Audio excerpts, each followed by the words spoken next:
안녕하세요. 주식하는 개발자 퍼플입니다. 오늘은 퍼플 지표를 정리하고 추가된 퍼플 이격도에 대해서 알아보고자 합니다. 오늘의 내용은 지표를 산출하는 구조에 초점을 맞췄습니다. 수식을 이해하고 작성하는데 도움이 되시길 바랍니다.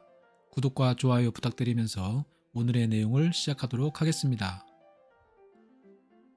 균형 복원의 원리를 적용한 파동 트레이딩, 즉 퍼플 트레이딩을 진행하는데 퍼플 지표의 역할은 매우 중요합니다.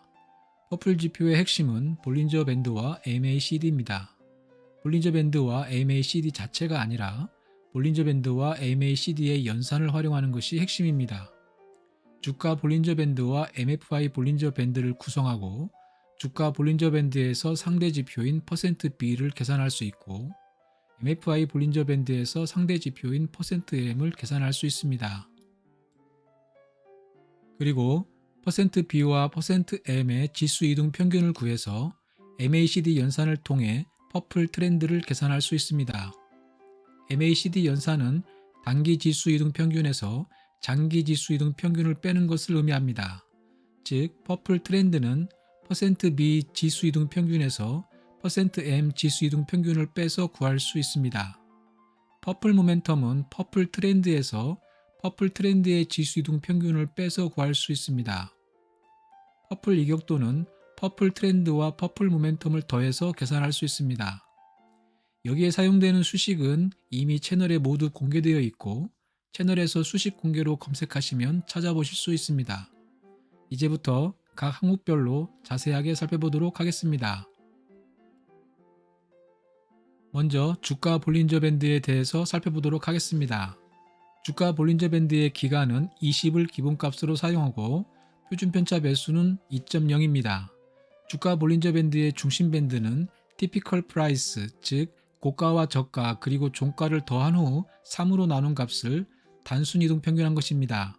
상단 밴드는 중심 밴드에 Typical Price의 표준 편차 2배를 더한 것이고 하단 밴드는 중심 밴드에 Typical Price의 표준 편차 2배를 뺀 것입니다.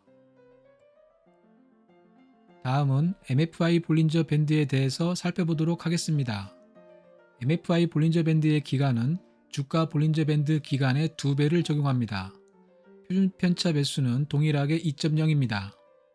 MFI 볼린저 밴드의 중심 밴드는 MFI를 단순 이동 평균한 것입니다.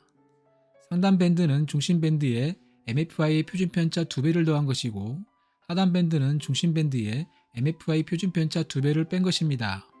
그리고 MFI는 산출 기간을 보통 14로 사용하지만 퍼플 트레이딩에서는 주가 볼린저 밴드 기간의 절반인 10을 사용합니다.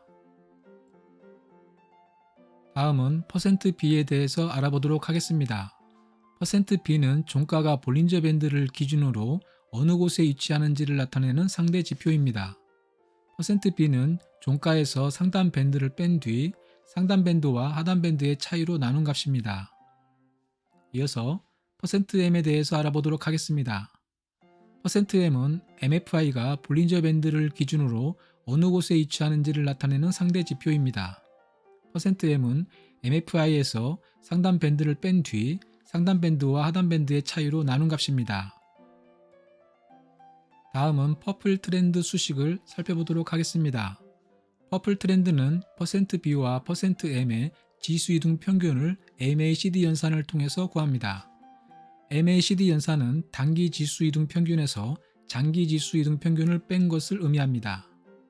%B의 지수 이동 평균은 주가 볼린저 밴드의 기간을 사용하고 %M의 지수 이동 평균은 MFI 볼린저 밴드의 기간을 사용합니다.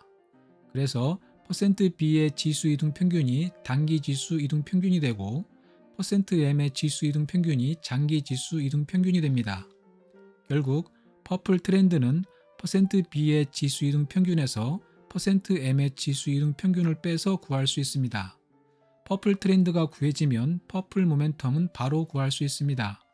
퍼플 모멘텀은 퍼플 트렌드에서 퍼플 트렌드의 지수 이동 평균을 빼서 구할 수 있습니다.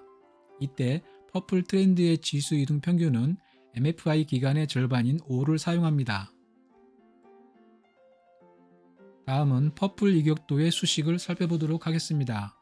퍼플 이격도는 의외로 수식이 간단합니다. 퍼플 트렌드와 퍼플 모멘텀을 더해서 구할 수 있기 때문입니다. 퍼플 모멘텀은 퍼플 트렌드에서 퍼플 트렌드의 지수 이동 평균을 뺀 것이므로 결국 퍼플 이격도는 2 곱하기 퍼플 트렌드에서 퍼플 트렌드의 지수 이동 평균을 빼서 구할 수도 있습니다. 이제 마지막으로 퍼플의 임펄스에 대해서 살펴보도록 하겠습니다. 퍼플 트렌드와 퍼플 모멘텀이 동시에 상승하는 경우는 퍼플 모멘텀의 임펄스 컬러가 레드이고, 퍼플 트렌드는 상승하고 퍼플 모멘텀은 하락하는 경우는 퍼플 모멘텀의 임펄스 컬러가 다저 블루이고, 퍼플 트렌드는 하락하고 퍼플 모멘텀은 상승하는 경우는 퍼플 모멘텀의 임펄스 컬러가 오렌지이고, 퍼플 트렌드와 퍼플 모멘텀이 동시에 하락하는 경우는 퍼플 모멘텀의 임펄스 컬러가 블루입니다. 레드인 경우는 매수하거나 관망할 수 있지만 매도는 금지이고, 블루인 경우는 매도하거나 관망할 수 있지만 매수는 금지입니다. 나머지의 경우는 상황에 따라 매수, 매도, 관망 모두 가능합니다. 이 부분은 다양한 기술적 분석과 훈련을 통한 직관에 따라 결정할 수 있습니다. 그리고 좀 더 정확한 기준을 부여하기 위해서 퍼플 이격도의 상승과 하락 여부를 레드와 블루로 표현하고, 퍼플 이격도가 레드인 경우에 한해서 매수할 수 있도록 제한할 수 있고, 퍼플 이격도가 블루인 경우에 한해서만 매도할 수 있도록 제한할 수 있습니다. 이상으로 퍼플 지표를 정리하고 추가된 퍼플 이격도에 대해서 알아보았습니다. 영상을 만드는데 여러분의 구독과 좋아요는 큰 힘이 됩니다. 더 나은 콘텐츠로 보답하겠습니다. 이상 주식하는 개발자 퍼플이었습니다.